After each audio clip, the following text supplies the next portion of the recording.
let's ask the question. Let's explore the tactica, and some mechs can do this a little bit better than others. The final strike.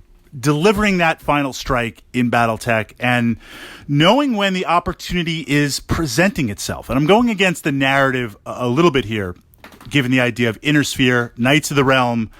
No one is willingly going to sacrifice their mech. It would be better to power down. It would be better to surrender, to negotiate, than to explode your machine. But sometimes the what if happens, or sometimes that mercenary company, there might not be any prisoners to be taken alive. And if we're going to get any salvage, you're not getting salvage. You're getting smoking boots of my mech. So from that perspective, what I love about Battletech, and ultimately I feel like this is the core of the tactica, and it's not a hard and fast tactica. There is an art form to it. Taking damage. We have these mechs, we have these machines. Not so much with light mechs, but once we get into the heavies and the assaults, you take tremendous amounts of damage to your armor. Limbs get blown off, internal damage, weapon systems, fantastic amounts of damage. Mechs can take a lot of punishment. Discounting for a moment, but we can't fully discount the fact that you could take 4 or 5 hits to that left torso. It opens up. No other damage anywhere on your mech, and then a small laser hits, confirms for crit, roll, hits ammo, and explodes. You could get hit with that autocannon 20 right to the head opening shot. That happened in a game with my Victor going against my buddy's Enforcer. Blow, first shot, headshot, boom, dead, down, and done. Welcome to Battletech. And I like that because it's a little bit of the unknown in how the battle shifts, but also it represents the fact that, especially with criticals, maybe that tech left the ammo feed door open. Maybe running around, something took some damage, right? You get hit, you take all this damage. Internally, maybe some of the weapon and ammo feed shifted a little bit, and now as it's cycling through, it catches, it blows up. I mean, there is reason why these machines can take critical damage and blow up. But many, many times, by the time you are actually taken out, your mech is literally the amount of punishment that it's taken. Now we have the force withdrawal rules, where mech warriors wanting to protect their social status, and it's kind of this unwritten rule where, given the Inner Sphere and the wars and the great houses, mech warriors, the whole power structure is related to that. So it's in my best interest, it's in your best interest to play by the rules, kind of like when, at the beginning of the war, everyone's bombing the mech factories. And then at a certain point, you realize there's not many of these factories left. We don't have the tech, the lost tech to replace it. Hands off, unless we can get away with doing it and you don't know it was us that did it. So there are these unwritten rules. So we see this with the force withdrawal rule. Goes to internals, you're allowed to withdraw. We see this where possibly you could power down and surrender. I mean, we see this later on even with the clans. But if you're playing, I'm going to fight to the end, depending on the mech. So this is an example from a recent game, and full disclosure, I know how to manage heat. I don't always manage heat very well because I like to fire a lot of weapons. I like to blow stuff up. I like to get really close. I'm playing a Stalker. So a Stalker is interesting because it is one of my favorite mechs. Can't wait for that resculpt. It's got the weapons and it's got the boom boom. It's got the big guns. Doesn't have an autocannon 20, but it has enough redundancy in other weapons in the long range missiles and large lasers that, yeah, it's got some bite. Got tremendous armor. I don't have hands, so I can't punch you, but I can certainly kick you. And it is able to work at a variety of ranges, but really, really at short ranges where it excels. So as you take this tremendous damage, I was playing with my Stalker, taking tremendous amounts of damage. And I realize it's starting to go to internals. I still have enough ammo. Hasn't really taken much damage on my legs yet, so I can get around. Maybe had half armor on one leg. The other leg was pretty good. I can still maneuver. This is the point where you kind of got to decide, how much more damage can I take? How much more can I risk effectively?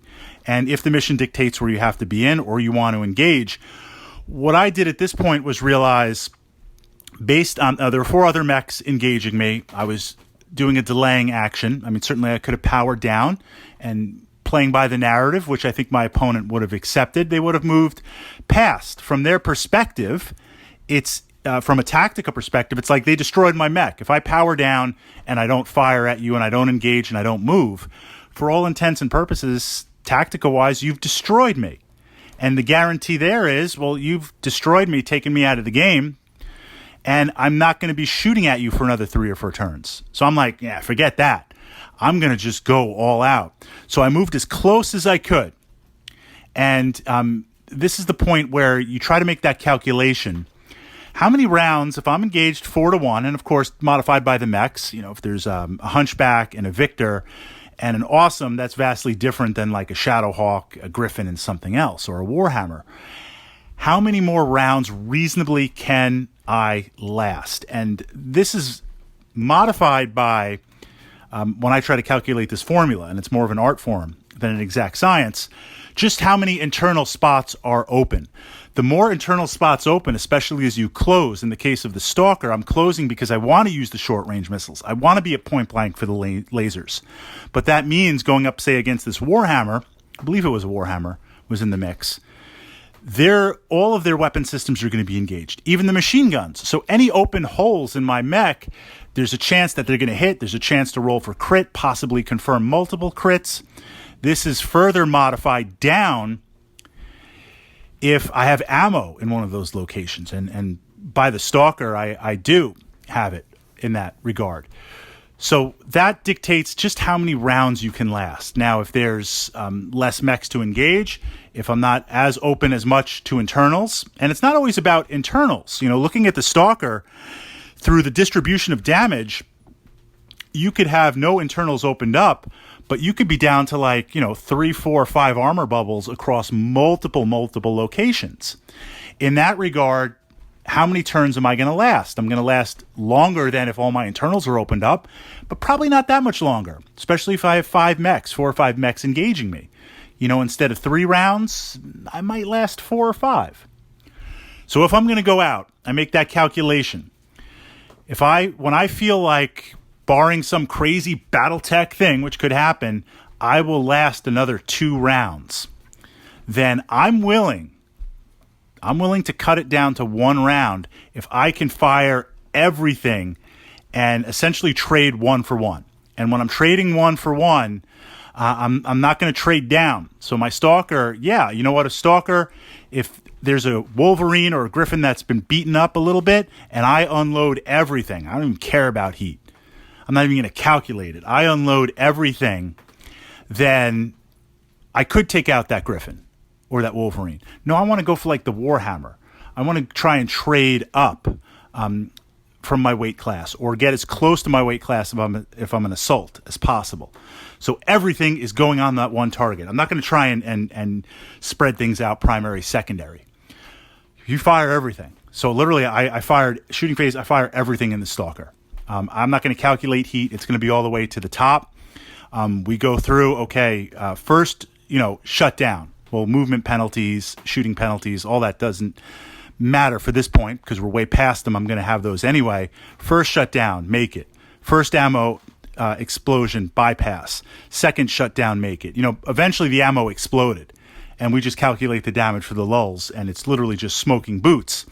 But in this case, I was able to trade my Stalker, which was extremely beaten up, and had done a lot of damage to these other 5 mechs along the way. I was able to trade the Stalker for a Battlemaster. And that was a good trade. Battlemaster came out a little bit ahead, but that was a good trade. If I had stayed and tried to really hold out, maybe even moving into cover, well, there was no cover. My opponent had me pretty well zeroed in.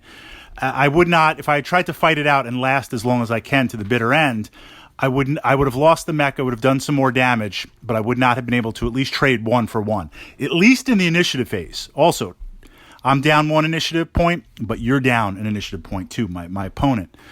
So I say that in that it goes against the narrative. I don't think that Mech Warrior would have done that. They certainly would have powered down and surrendered, so to speak, even if that meant being taken ransom. But tactically, the kind of end strike, super strike, fire everything, Depends on the mech. Assault mechs, heavy mechs. What do you guys think? And even with my lack of self-control for heat and my love of big guns and lots of weapons, I don't always do this tactic.